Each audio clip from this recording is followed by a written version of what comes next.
भाई जी, ओ भाई जी, ओ भाई जी। हाँ बोलो।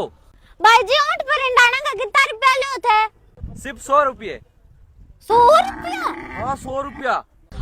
100 रुपया तो मेरे कन कौन रुपया दे 50 सर मैं कौन हिंडू मेरा भाई हिंड सी। सुन मेरी बहन, नहीं तेरा नहीं मेरा, सिर्फ 80 रुपया देना। जा लेके आ तेरे भाई को। ठीक है तो मैं ले रहा हूँ।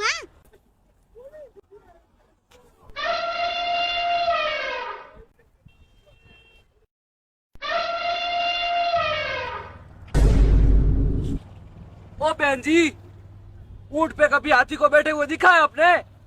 क्यों भाई मेरा भाई तो बैठ से। क्या चीज है? कितनी जावा मेरी बेइज्जती करार छोड़ दे कम गिट्टा कर थोड़ो चल पाछो करा। आया जैसलमेर में कैसे कैसे लोग रहते हैं यार यहाँ पर।